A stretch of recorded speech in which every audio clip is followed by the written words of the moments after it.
Boa noite a todos. Por ser um retorno nosso por mais de um ano e meio sem encontro, boa noite a vocês está muito fraco.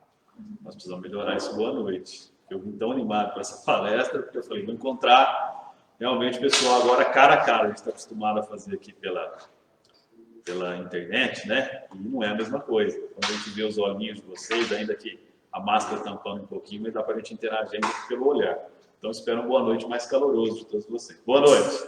Boa noite. Agora sim. Brincadeiras à parte, prazer muito grande estar aqui. Boa noite aos nossos amigos internautas que nos acompanham pelo Facebook, através do Facebook, obrigado. Através do Facebook do Cristo Consolador.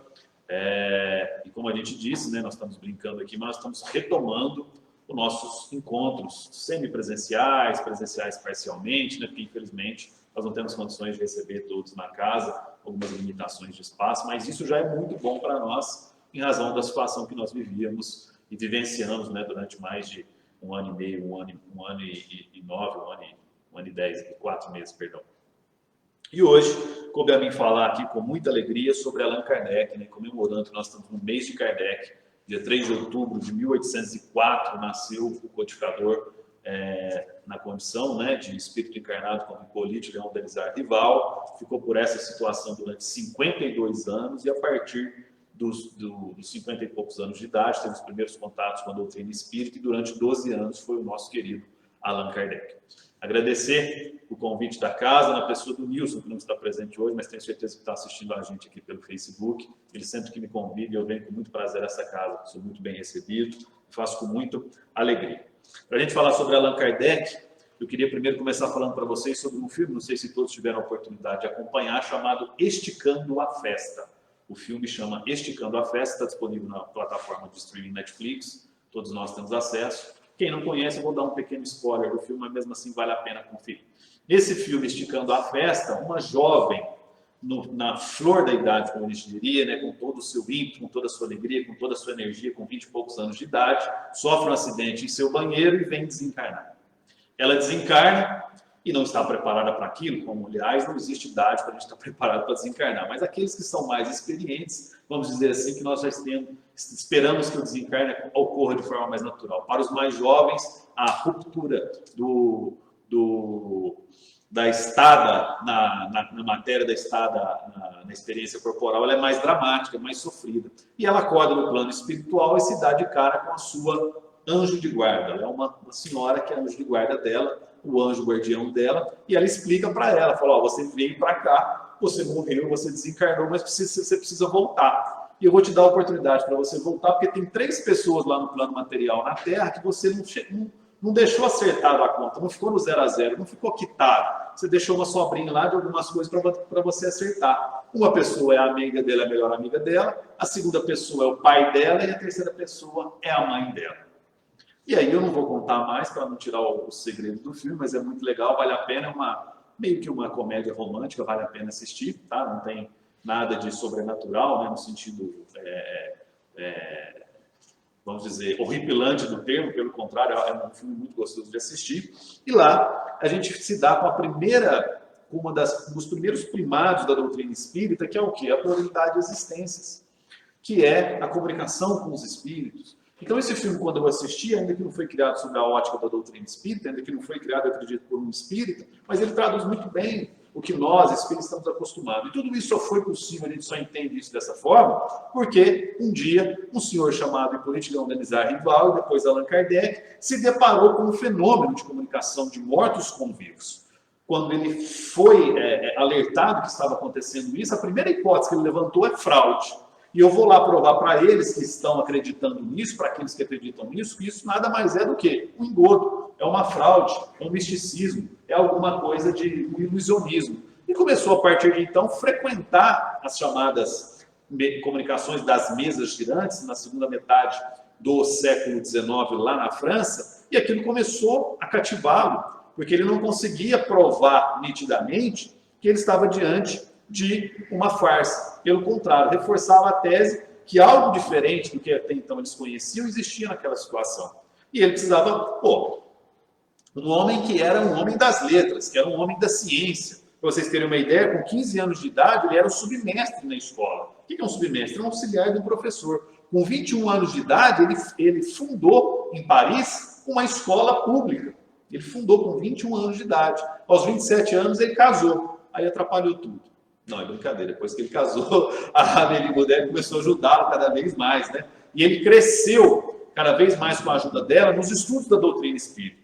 E ele começou a lecionar veja, a quantidade de matérias que esse homem lecionava. Ele lecionava química, física, anatomia comparada e astronomia.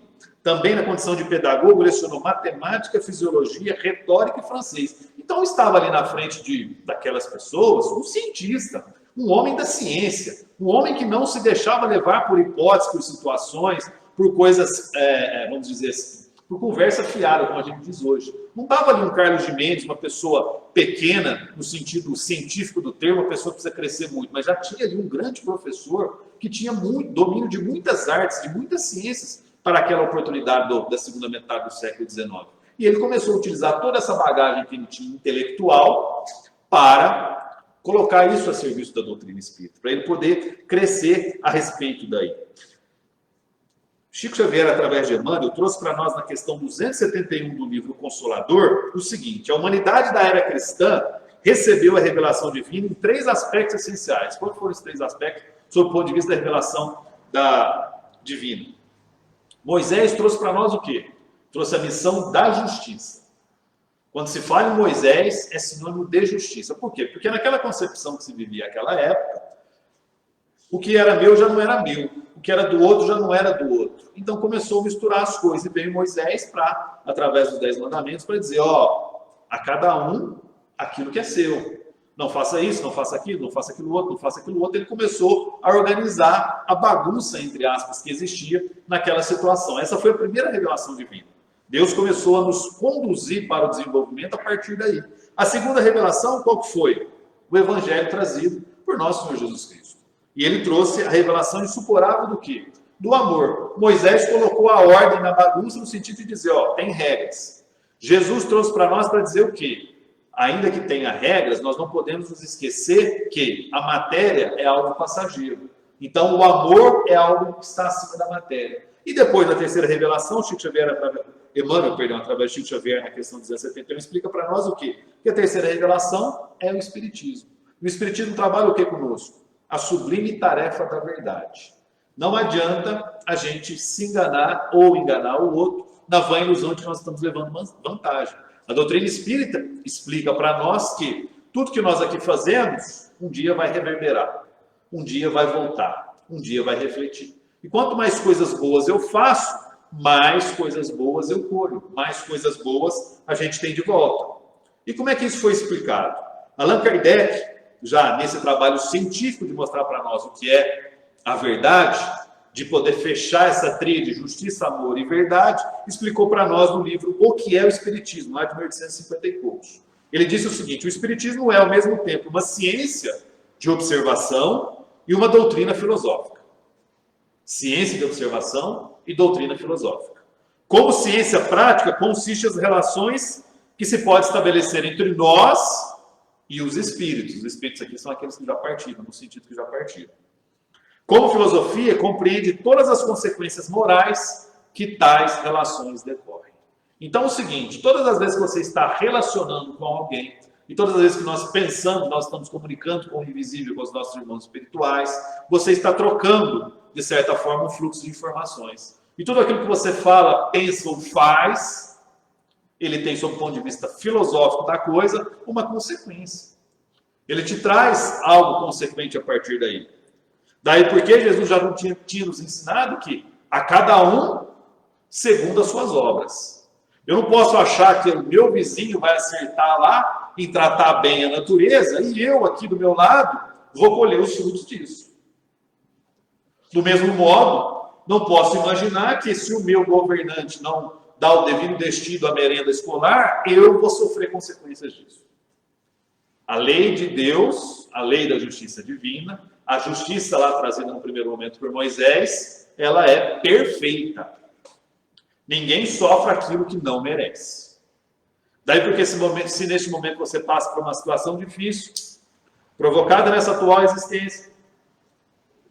Ou você não entende por quê, mas de repente você tem uma doença incurável, como um câncer, como diabetes, como tantas outras, e não entende por que Deus mandou isso para você nesse exato momento. Lembre-se que essa atual existência sua é apenas uma de muitas outras que você já teve e de muitas outras que ainda nós teremos.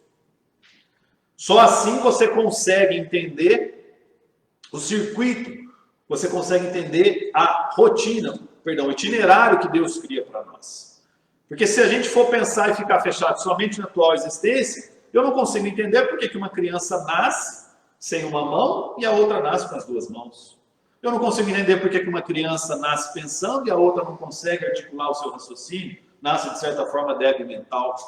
Eu não consigo entender por que um nasce com a coloração da pele mais clara e o outro com a coloração da pele mais escura, e em razão dessa coloração de pele mais escura, sofre as consequências de um preconceito criado pela sociedade. Só se eu abrir o meu leque, se eu abrir a minha cabeça, eu vou conseguir entender que existe um encadeamento de consequências de atos e de ações. Allan Kardec, através da doutrina espírita, deixou para nós o que diferencia o espiritismo das outras religiões. São 5 princípios básicos, né? São chamados 5 princípios básicos. O primeiro deles é a crença em Deus. O segundo é a crença na imortalidade da alma. O terceiro é a crença na comunicabilidade entre os mortos, entre os ditos mortos. A quarta é a crença na pluralidade das existências. E o quinto conceito, o quinto princípio básico, é a crença na pluralidade dos mundos habitados. Nós vamos trabalhar cada um deles para a gente poder fechar o leque, para poder entender o que fez esse homem, Allan Kardec, para nós. Por isso que nós estamos aqui, reunidos, ainda que sob a bênção dessa chuva gostosa, que caiu para nós agora no final da noite, no começo de noite, perdão, e estamos aqui, tentando entender por que eu sofro, por que eu estou magoado, por que eu estou triste, ou, às vezes, por que eu estou alegre, por que eu estou extasiante, por que eu estou eufórico. Na crença em Deus, o primeiro princípio básico, Allan Kardec registrou no livro A Gênese, que é um dos primados das obras básicas dele. Ele fala o seguinte: Moisés revelou aos homens a existência de um Deus único, soberano, Senhor e orientador de todas as coisas. Promulgou a lei do Sinai e lançou as bases da verdadeira fé. O que ele quer dizer com isso? Que Moisés, começou lá com aquilo que ele podia, com aquilo que ele tinha. Se Jesus viesse antes de Moisés, a mensagem não teria sido passada da mesma forma.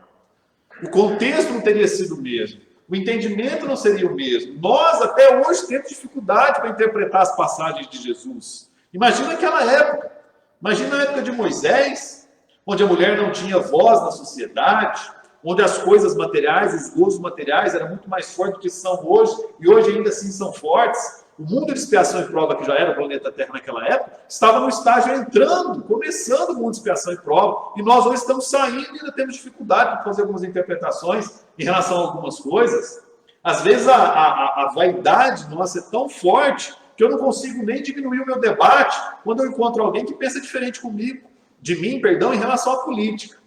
Eu não tenho nem a humildade de entender que eu já pensei daquela forma, hoje eu penso diferente, já dei aquele valor e a pessoa dá um valor maior, a ponto dela até às vezes sair do papo, como a gente brigar como a gente fala, né? De tentar colocar a opinião dela acima da minha. Mas eu tenho a vaidade ainda de fazer valer a minha vontade, de fazer valer o meu conceito. Veja, nós estamos já partindo para o mundo de expiação e prova. E o recado que eu deixo aqui para vocês e para o pessoal da internet é: mude já. Senão você vai ser um exilado, não de Capela, que foram os nossos irmãos que chegaram lá, vai ser um exilado do planeta Terra. Você não vai continuar aqui. Ah, Carlos, mas isso vai demorar muito tempo, você não sabe. Pode ser que mês que vem aconteça a transição para a regeneração. E aí eu te pergunto, você que me assiste pela internet, vocês aqui, você está preparado para ir para o mundo de regeneração? Cada um tem a sua resposta. A crença em Deus é algo muito forte. O monoteísmo trazido para nós, através de Moisés, foi traduzido numa grande frase de Albert Einstein, esse grande mestre da ciência que nós tivemos. Um espírito, sob o ponto de vista intelectual, superioríssimo, gigante, imenso, sob o ponto de vista emocional e psicológico e moral, nem tanto, mas sob o ponto de vista científico, tecnológico e de inovação, foi tremendo. E Albert Einstein disse o seguinte para a gente: a teoria produz muito, mas dificilmente nos aproxima do segredo do antigo. Estou convencido que ele, o ele que é Deus, não joga dados. Vou repetir. A teoria produz muito, mas dificilmente nos aproxima do segredo do antigo. Estou convencido de que Deus não joga dados. Ele quis dizer o seguinte: eu consigo explicar muita coisa através das minhas teorias científicas, mas nem tudo eu consigo explicar para vocês, porque é algo que está no divino, é algo que está sobre a matéria, é algo que está além dos nossos olhos. E nós sabemos muito bem o que é isso. A questão número 1 do O Livro dos Espíritos, Allan Kardec perguntou de forma muito sábia que é Deus. E a espiritualidade respondeu para ele: inteligência suprema, causa primária de todas as coisas. Tudo que existe parte de Deus, mas não Deus, nessa concepção que eu já tive, acredito que muitos aqui já tiveram, de ser um senhor com barbas longas, sentado num trono com um cajado, esperando você aparecer quando morrer e falar: você fez isso, isso, isso e isso. Com todo respeito aos irmãos que ainda carecem, ainda pensam dessa forma e carecem de um desenvolvimento mais elaborado para poder definir Deus, para nós da doutrina espírita, Deus não é um homem. E também por que homem, né? Se existe homem e mulher, não poderia ser uma mulher? Mas não é nem homem, não é nem mulher. Não é o antropomorfismo que algumas religiões trabalham, que o espiritismo trabalha também.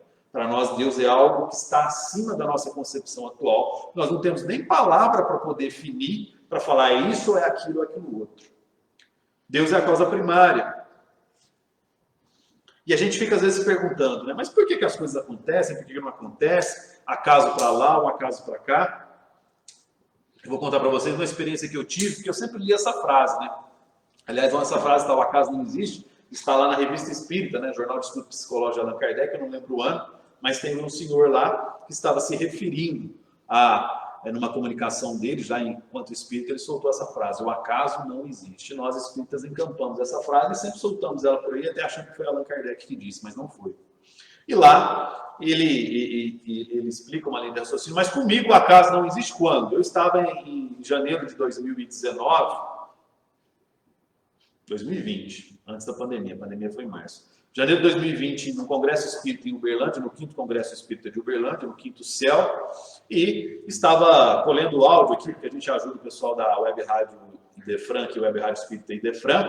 Aliás, quem não conhece, fica o convite para conhecer, é só colocar lá no Google Web Rádio Espírita Idefran, e eu estava colhendo o áudio lá dos palestrantes. Então, eles faziam as palestras e depois eles davam entrevistas para nós. E aí a gente começou a entrevistar, no domingo de manhã, estava tendo o André Trigueiro, estava dando entrevista. E o André Trigueiro fala muito, aquele jornalista da Rede Globo, está até apresentando o Jornal Nacional aos sábados. E ele fala muito. Para nós que estamos ali captando áudio, é magnífico. Mas para quem está organizando o evento, a sala, porque você tem que, enquanto um fala, o outro tem que esperar, depois o outro já vem, sai, já vai para outro. Enfim, é uma organização. E ele ficou falando, atrasou o cronograma. E aí o pessoal lá da sala de imprensa chegou para mim e falou: Carlos, o Trigueiro atrasou aqui o nosso cronograma, o próximo que vai vir é o Jorge Elahá, mas como você não vai fazer captação de imagem, é só de áudio, você não pode sair com o Elahá e fazer lá fora? Falei: claro, sem problema, deixa aqui o pessoal bonitinho no estúdio aqui para fazer com o pessoal da imagem. E fui ouvir o Jorge Elahá, que era do Movimento Espírita de Rondônia, lá fora. E era um hotel, e a gente saiu procurando lugar para lá e para cá. Nós chegamos no lobby do hotel, tinha ali o pessoal, quando você chega ali, a portaria, etc. Nós achamos um cantinho, uma mesa assim, encostada lá, sentamos num canto. E ali é fluxo de passagem, que o pessoal está participando do congresso, os hóspedes, enfim, fica até num shopping em Uberlândia. Então tinha um fluxo de pessoas grande ali no lobby. E eu sentei com ele no canto, comecei a entrevistar ele, perguntei por que Kardec não era aceito na academia enquanto filósofo, né, como os outros são, como é que a gente faz para trabalhar as obras básicas nas casas, enfim, muitas perguntas. E a hora que eu estava conversando com ele, chegou uma senhora e sentou do nosso lado, sentou e começou a assistir. E aí eu perguntando para ele, e fiz uma pergunta sobre política.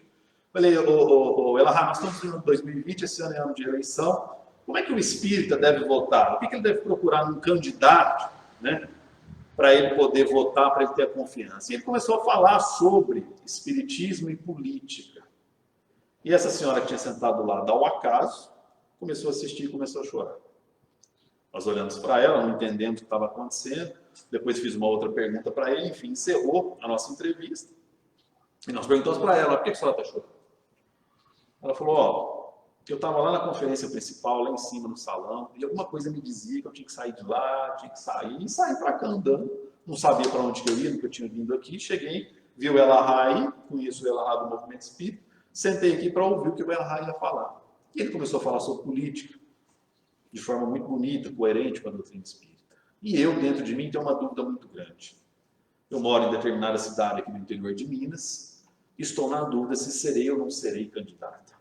E tudo que ele falou vestiu como uma luva em todas as minhas dúvidas. Eu quero muito ajudar a minha cidade, mas eu sei que a política é um campo árido, uma situação difícil, com muitas dificuldades. Então, tudo que ele me falou me serviu, isso me emocionou, eu chorei. O acaso não existe porque, evidentemente, essa senhora estava orando, pedindo, para que ela tivesse respostas em relação às dúvidas que ela carregava dentro de si, com relação se seria ou não seria candidata. A prefeita ainda, diga-se de passagem. E ela orou tanto, rezou tanto, pediu tanto, que o anjo da guarda dela, num congresso espírita cuja vibração, evidentemente, é uma vibração forte, conseguiu fazer com que ela se levantasse da conferência principal, achasse a gente, e que eu fizesse a pergunta em hora que ela estivesse ali, porque eu tinha começado a entrevista antes, eu poderia ter feito a pergunta antes. E aí eu tive, para mim, Carlos Gimenez, a consagração de que o acaso não existe. Porque sempre lia essa resposta, essa frase, essa sentença, sempre falava para ali, para cá e para lá, fazia palestra, mas nunca tinha, de certa forma, me tocado. E dessa forma, com esse exemplo, me tocou. O segundo princípio da doutrina espírita, crença na imortalidade da alma. Allan Kardec, no livro A Gênese, registra. O Cristo acrescentou a revelação da vida futura, assim como a das penas e recompensas que aguardam o homem depois da morte. Se nós acharmos que tudo se encerra nesse período, nesse espaço que vai do berço ao túmulo, nós estamos tratando Deus como um ser muito injusto. Porque do berço ao túmulo nós temos pessoas muito felizes, temos pessoas muito tristes. Temos pessoas que já nascem com condições e nós temos pessoas que nascem sem condições. A imortalidade da alma vem provar para nós que são estágios que nós estamos galgando, são etapas que nós estamos fazendo para que um dia nós estejamos onde? Não é numa casa bonita, não é numa rede social legal, não é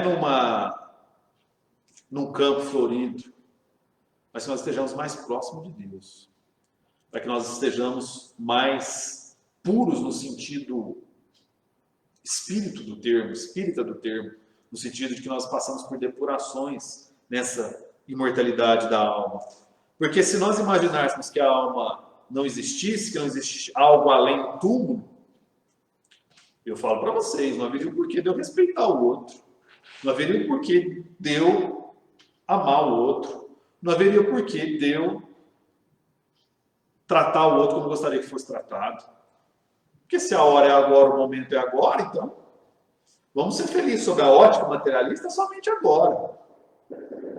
Mas a imortalidade da alma que nos veio depois, nós vamos falar sobre a comunicabilidade dos espíritos, nos mostra que nós estamos num eterno sequenciamento. E quando a gente fala na imortalidade da alma, da gente acreditar que existe algo, nós lembramos daquela historinha. Tinha um avião, e de repente esse avião, quem aqui já teve a oportunidade, eu infelizmente já tive, é muito ruim mesmo, de viver uma turbulência dentro do avião. Ele começa a tremer, balançar, ainda peguei leve. Tem gente que pega que quase levanta, trepida tanto que, enfim, é um horror. Então, é um momento muito difícil, a turbulência no avião acontecendo, muita gente, tinha uma menina na primeira poltrona, tranquila, serena. E todo mundo gritando, chorando, ai meu Deus, eu vou morrer. E aí passou meia hora de turbulência e aquela dificuldade, até que deu tudo certo, o avião aterrissou.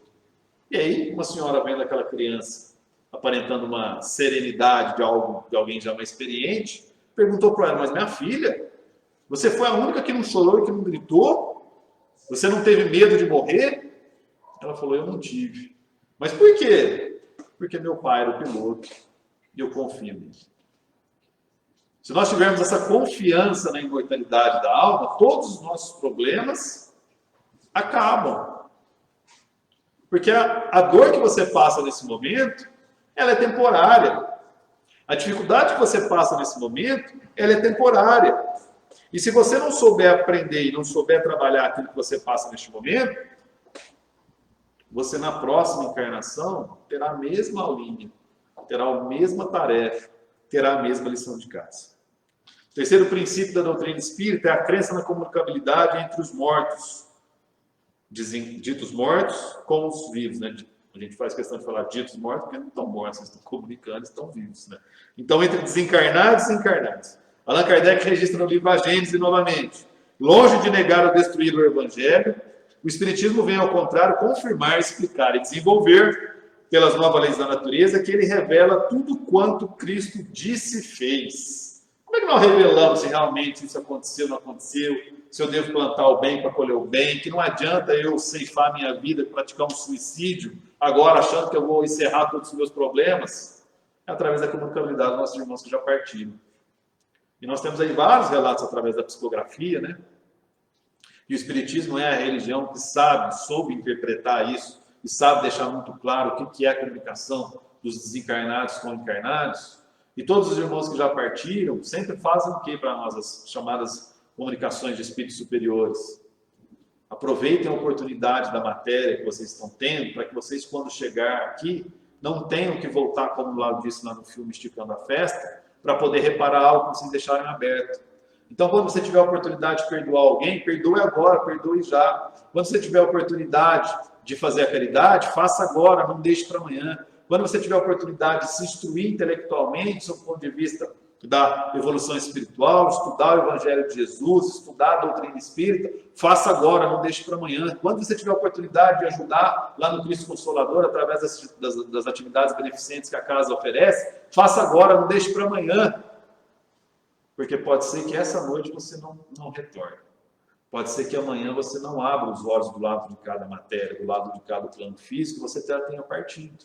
E aí você vai falar para mim, não, mas eu preciso voltar lá, eu preciso dar um abraço no meu filho que eu não dei, eu preciso pedir perdão para minha mãe que eu não fiz, eu preciso acertar lá com meu marido, eu preciso falar para minha esposa. Mas aí Deus já vai ter te levado. Porque nós estamos de passagem por este plano.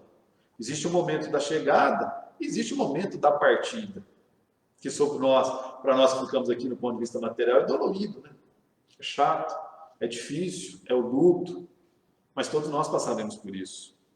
E aí eu lembro de uma história, né? Dessa história de encarnados, eu estava no centro espírita, numa casa espírita pequena, participava das reuniões de... O pessoal fala de desobsessão, mas é atendimento fraterno, comunicação com os espíritos. Era uma casa pequena, ela tinha um corredor grande assim, a casa ficava lá no fundo, a iluminação era pouca, num bairro periferia, a luz do poste também já estava fraca, então era um lugar mais ou menos escuro assim, né?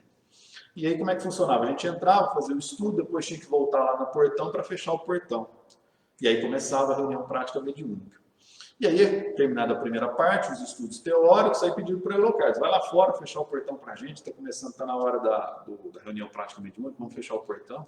E eu fui lá, era um corredor extenso, e eu fui andando para chegar lá no portão da rua, e aí a hora que eu estava fechando, estava passando duas senhoras, que coincidentemente eram irmãs evangélicas, estavam com a Bíblia debaixo do braço, duas senhorinhas, estavam andando, possivelmente retornando do culto que elas tinham acabado de participar. Elas olharam para mim e falaram, mas o que vocês fazem aí? Eu falei, não, aqui, minha senhora, é um centro espírita. Ah, é centro espírita. Nossa, mas é escuro aqui, centro espírita. Centro espírita é que fala com mortos, né? Você não tem medo, não, né? Aí eu falei, quando eu era vivo, eu tinha. E elas saíram disparadas. Quando eu era vivo, eu tinha. Claro que eu fiz uma brincadeira, né? E elas saíram disparadas, porque é isso que nós temos medo dos mortos. Mas os mortos nada mais são irmãos que já partiram, que deixaram o corpo material. E quando a gente fala, né, que nós vamos falar com mortos, vamos dizer com mortos, aí vem os filmes de terror, etc, etc, a gente tem essa dificuldade. O quarto princípio é a crença na pluralidade das existências. Allan Kardec, no livro A Gênese, continua. E revelou um Deus clemente, soberanamente justo e bom, cheio de mansidão e misericórdia, que perdoa o pecador arrependido e dá a cada um segundo as suas obras. A pluralidade da existência, como eu já tinha adiantado agora há pouco, ela explica muita coisa. Principalmente aquilo que não fecha, né? Porque Allan Kardec também no Evangelho segundo o Espiritismo diz que das causas atuais das aflições e causas anteriores das aflições, as maiores dificuldades de nós seres encarnados são das causas atuais das aflições. É aquilo que nós plantamos aqui, né? Então, assim, quando eu não sei, quando eu não tenho empatia, né? Essa palavra, hoje até estava lendo na revista Internacional do Espiritismo, lá o editorial falava, o que carece um bom espírito? Um bom espírito carece do quê? De empatia. Porque às vezes o bom espírita domina as 1014 questões do Livro dos Espíritos, domina a Gênesis, o céu e o inferno, o Evangelho segundo o Espiritismo, o Livro dos Espíritos, enfim, o Livro dos Médiuns. Mas na hora que ele tem que relacionar com outro espírita, na hora que ele tem que falar para o outro espírita, na hora que ele está na assembleia da casa espírita fazendo as suas reuniões administrativas, que aí tá, a maioria, por exemplo, quer pintar a parede de amarelo, ele levanta a mão e fala, não, mas o amarelo não está de acordo com isso, e passa a ser um ponto divergente para uma coisa pequena. O verdadeiro espírita consegue, ele sabe que antes que as questões sejam da forma como ele pretende, que as questões sejam harmoniosas. E se nós transferirmos isso para a nossa casa, se nós transferirmos isso para a nossa sociedade, nós teremos o quê? Pessoas com menos aflições em razão das nossas causas atuais. Se nós sabemos ouvir mais e falar menos, se nós sabemos ser mais pacientes, se nós soubermos pensar um pouco mais, contar até 3, 4, 5, 100 antes de falar, porque nós entendemos que cada um tem o seu grau evolutivo. Chico Xavier já nos advertia. A verdadeira caridade é quando a gente consegue olhar para o outro e consegue enxergar o grau de evolução que ele está. Porque a gente acha o seguinte, como eu não sinto frio, eu tenho uma sensação térmica mais forte, ninguém pode sentir frio. E quando alguém sente frio e pede uma agasalho, você fala, mas não é possível que você está com frio, não está frio. Eu transfiro para o outro aquilo que eu sou, que eu acho que eu sou. E aí, se nós pegarmos esse conceito e colocarmos das ideias, quando um acha que deve ser assim, quando acha que deve tocar determinada música, quando acha que o trabalho deve ser feito de tal forma, quando acha que a casa deve fazer tal tipo de reunião, quando acha que coloca a opinião dele na frente da maioria dos demais, ele desconsidera o grau de evolução dos outros. Porque para você é fácil, você abrir o Evangelho, você lê 2 páginas, você já consegue interpretar o que está dito ali. Outros dependem de 2, 3, 4, 5, 6 vezes a leitura da mesma página. E aquele que tem a caridade cristã entende isso. Aquele que tem a caridade cristã espera o outro chegar no mesmo ponto que ele está. E a pluralidade da existência é justamente isso. Para que você hoje comece a plantar no seu coração, para que você chegue no mundo de regeneração, de forma o quê? De forma caridoso, de forma paciente, de forma evoluída. Aqui na crença da pluralidade da existência, a gente pensarmos e pararmos. Por que eu preciso, já na atual existência, fazer algo para poder, na próxima encarnação, na próxima existência, eu saber lidar com a situação? Porque se a gente pensar e imaginar que a oportunidade que nós estamos tendo agora, ela refletirá em vidas futuras, nós lembramos do caso de um bebê que acabou de nascer e ele morre. Para alguns conceitos religiosos, para algumas denominações religiosas, Deus quis assim. Mas e para nós, espírito? Como é que você explica que um bebê que acabou de sair da barriga da mãe, que não teve oportunidade de errar ou de acertar ainda, mas ele já partiu? É porque ele, nas situações anteriores que ele teve, nas existências anteriores que ele teve, combinado com essa existência, era necessário que ele passasse por esse plano de forma muito rápida, para que retornasse ao plano espiritual mais manso, mais tranquilo, mais fácil.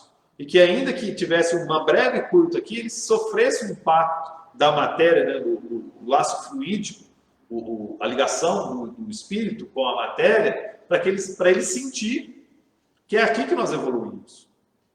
Outras religiões não conseguem explicar quando um bebê acaba de sair da barriga da mãe e morre, porque ele não teve tempo de errar, para eles só morre quem erra.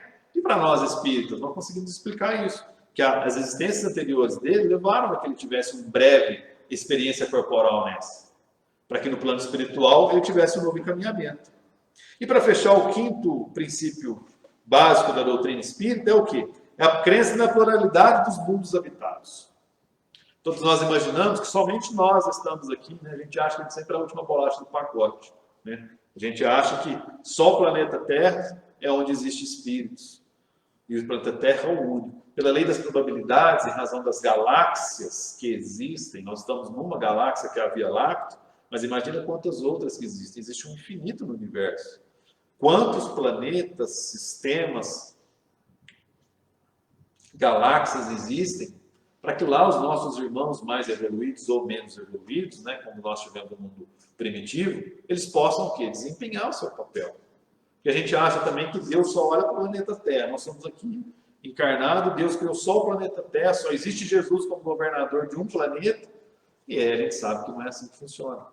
E aí Allan Kardec trouxe para nós, através da instrução dos espíritos, os 5 tipos de mundos habitados. Os mundos primitivos, que é o primeiro estágio, onde o primitivismo das sensações, das buscas, dos prazeres, da matéria são mais fortes. O expiação e prova, que nós não conhecemos, né? O expiação e prova a gente não conhece, né? Nós estamos aqui. O terceiro é a regeneração, do qual o bom já começa a prevalecer sobre o mal, já melhora um pouquinho, mas ainda existe choro lá e ranger de dentes. Depois vem o mundo dos ditosos, aí nós já estamos encaminhando para a felicidade plena, conforme Deus espera. E por último, o mundo celeste ou divino, que aí sim estamos mais próximos de Deus, aí somos espíritos evoluídos como Jesus. Quer dizer, então, que Jesus passou por tudo isso, Carlos, pelos 5 mundos, os mundos habitados? Sim, Jesus já foi um ser incompreensível como você, um ser ansioso como você, um ser pessimista como você, um ser ganancioso como você, um ser mentiroso como você, e hoje ele é Jesus.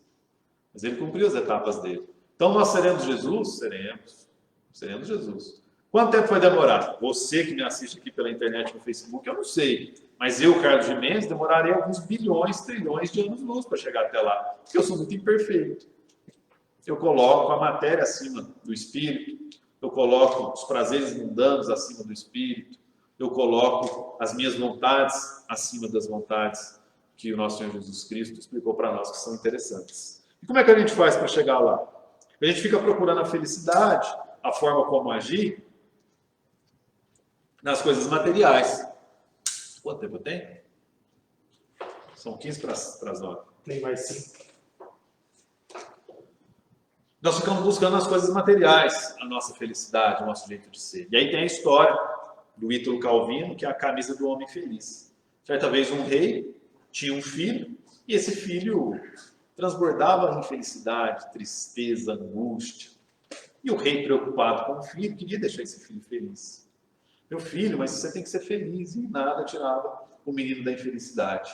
O que ele fez? Ele abriu um edital convocando conselheiros, embaixadores, pessoas do reino, para ajudá-lo a tirar o filho dele dessa tristeza profunda, dessa mágoa, dessa depressão.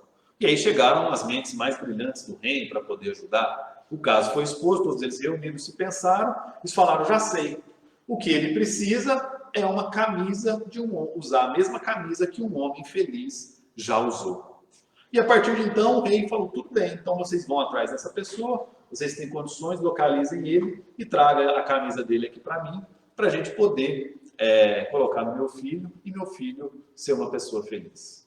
E aí eles começaram a procurar lá no reino uma pessoa feliz e viram um trabalhador na casa dele, trabalhando, feliz, assobiando, alegre e tudo. E aí perguntaram para ele, você gostaria de deixar a sua vida, que você está aqui longe do reino, né? Você é um plebeu, você quer ir lá viver na nobreza ao lado do rei? Aí o cara falou, vixe, é tudo, eu quero aquilo que eu mais quero. Aí chegaram à conclusão que essa pessoa não era uma pessoa feliz, porque estava trocando a situação dele por uma outra situação. E aí depois eles foram atrás de um padre, que também trabalhava muito, era muito feliz, tinha uma atividade muito forte. Perguntaram para ele, padre, você aceita deixar aqui o seu recanto, o seu rebanho, para você virar bispo ao lado do rei? O padre falou, sim, eu aceito. Você também não serve. Se você está trocando a situação por uma situação futura indefinida, você também não é feliz. Aí até que eles encontraram um outro rei que tinha um exército muito forte, um reino muito bonito, uma família muito feliz, né? E aí eles falaram, aquele rei, o rei vizinho ao nosso aqui, é um rei feliz. Vamos lá perguntar para ele de onde vem a felicidade dele, se ele empresta uma camisa dele. Chegaram para esse rei e falaram, e aí, rei, você é feliz? Sou feliz, tenho isso, tenho aquilo outro. Mas e aí? Você é feliz mesmo? Ele falou, não, a única coisa que me machuca um pouquinho é que tudo isso é de passagem, nós vamos perder e a gente vai deixar tudo aí. Chegaram à conclusão que aquele rei também não servia, porque era um rei que não estava feliz, estava preocupado em perder as coisas que tinha. E aí o rei, o pai do filho que estava triste, foi caçar. E aí, caçando, ele viu uma casinha saindo uma chaminé, saindo aquela fumacinha, uma casinha muito simples, e escutou um homem cantarolando, varrendo ali o terreiro, cantarolando para lá e para cá, feliz, e falou, acho que aquele cara é feliz, hein? É o cara que vai me dar a camisa para o meu filho.